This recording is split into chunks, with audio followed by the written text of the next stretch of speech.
1.800.000 brasileiros permaneciam desempregados no mês de outubro, segundo dados recentes do IBGE.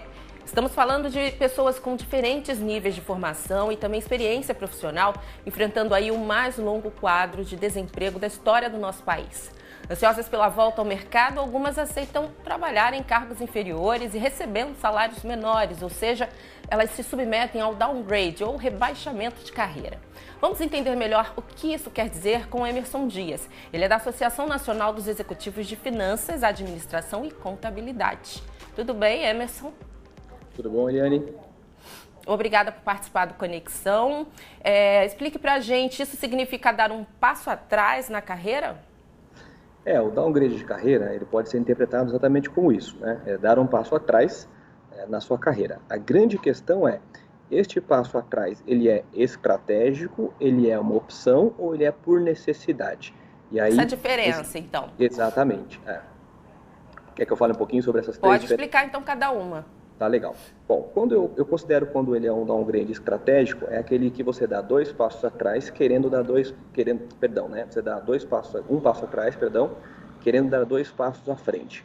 Então, isso o que é? É uma estratégia. Eu recebi uma proposta de emprego, onde eu enxergo que a empresa que eu estou indo trabalhar, ela de repente, ela até vai me pagar um salário menor, ela até a posição é menor, mas eu enxergo que ela é uma empresa melhor do que onde eu estou. Portanto, eu vejo mais oportunidades de crescimento. Então, essa é uma possibilidade. A segunda, que eu chamaria de opção de downgrade, é aquela que de fato é uma opção. Você, por exemplo, você tem uma condição financeira equilibrada, ou você quer ficar um tempo mais tranquilo, então você aceita sair da posição que você está atualmente para uma posição de um nível de responsabilidade menor, onde você inclusive vai ganhar menos, mas você vai ter um pouco mais de qualidade de vida. Geralmente as pessoas têm esse tipo de opção. E uma terceira possibilidade de você fazer um downgrade de carreira é aquela que de fato é por necessidade. É aquela pessoa que, por exemplo, era um gerente, perdeu o emprego e já por um bom tempo ela está procurando um novo trabalho e não consegue. Então ela aceita uma posição menor, uma posição de supervisor, de coordenador ou de analista, enfim. Uma posição menor do que aquela que ela estava, porque ela está com a necessidade de voltar ao mercado de trabalho e não consegue um novo emprego na posição antiga. Então esses são os três que eu diria as três formas de você fazer um downgrade de carreira, que como você colocou, dá um passo atrás. Agora, quando é da pessoa, enfim, a decisão vem do profissional, precisa ser muito bem pensado, não é? Corretamente, Quais são os riscos que esse profissional corre ao se rebaixar profissionalmente?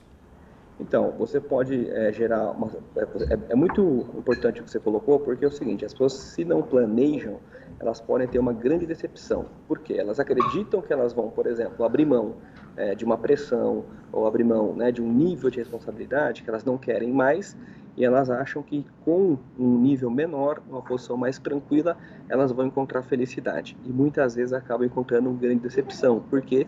Porque elas descobrem que elas gostavam daquele ritmo que elas estavam. Portanto, é muito importante, quando você for fazer um downgrade, você não fazer um downgrade de forma sem planejamento, sem um pré-teste, sem você pensar se de fato é isso que você quer. Porque se você faz o downgrade querendo encontrar felicidade e não acha, depois é mais difícil você voltar para a posição que você estava anteriormente. Agora, as empresas recebem de que maneira esse profissional que está ali, que tem um currículo forte, um currículo com muitas qualificações, mas bate na porta pedindo ou tentando uma vaga diferente? Sim. Então, aí eu acho que você vai ter que explicar isso numa entrevista, Por quê? Porque muitas vezes o seu nível de qualificação já não permite que você aceite um cargo menor. Por quê? Porque qual é o lado da empresa? A empresa pensa o seguinte, poxa, se eu colocar essa pessoa para trabalhar aqui agora, significa dizer que quando o mercado melhorar um pouquinho só, ou como ele é muito qualificado, qualquer movimento que ele fizer no mercado, pode ser que ele encontre um novo trabalho. Então, para mim, empresa, fica difícil contratar esse funcionário para um cargo menor. Por quê? Porque eu estou dando menos do que ele pode. E quando você dá menos do que ele pode, geralmente, no primeiro momento, é bom, porque a pessoa recompõe o seu salário, o seu ganho fixo mensal, que é muito importante, mas, por outro lado, aos olhos da empresa, você acaba observando que isso pode ser uma questão meramente temporária e que você, como empresa, vai perder aquele profissional muito rapidamente. Pois é, ela corre o risco de, enfim, abrir aquela vaga sem necessariamente precisar, né? E aí ficar na mão, ter que fazer uma nova recontratação com urgência. Agora, em relação àquele profissional que tem lá suas qualidades, mas diante dessa crise aí, não consegue o emprego. Ele se submete a uma vaga inferior, mas ele também pode permanecer ali por quanto tempo para que não seja prejudicial para ele, para o currículo dele? Então, ele vai cair nessa classificação que eu coloquei, né, que é um downgrade por necessidade. Então, ele vai ter que aceitar isso e ele vai ter que explicar esse movimento, por exemplo, na entrevista, que é uma questão de necessidade. Por quê? Porque ele não encontrou algo do seu nível. Porém, o que eu deixo de dica aí para esse profissional, né? É que ele coloque para a organização que, embora ele esteja aceitando um cargo menor, muitas vezes até um salário menor, ele tem uma qualificação que pode fazer o quê? Trazer mais qualidade para essa posição e ajudar essa empresa a ter melhor resultado, a ter melhor desempenho. Então, acho que esse é um ponto importante para você conseguir vender, no caso da necessidade, né, do downgrade por necessidade, porque que a empresa deve te contratar. Então, acho que é sempre importante isso você alinhar muito bem numa conversa de entrevista, para que nem a empresa despreze você que tem muita qualidade e que ela fique com medo de que daqui a pouco você vai sair, para você também poder contribuir de forma efetiva, né, para a sua retomada no mercado de trabalho. Vamos deixar tudo bem esclarecido desde o comecinho, né, então? Sem dúvida nenhuma, né? Aquilo que o acordado nunca fica caro, né? Então, acho que vale a pena você... E é uma relação de confiança mesmo, né? Quando você constrói isso desde o seu início na empresa que você vai atuar, faz toda a diferença para você como profissional. Agora, Emerson, a gente tem percebido aí uma movimentação no mercado, que são profissionais que buscam cursos de especialização, buscam conhecimento em outras áreas de atuação que não a específica dele do dia a dia. De alguma maneira isso se encaixaria no downgrade ou não? Pelo contrário?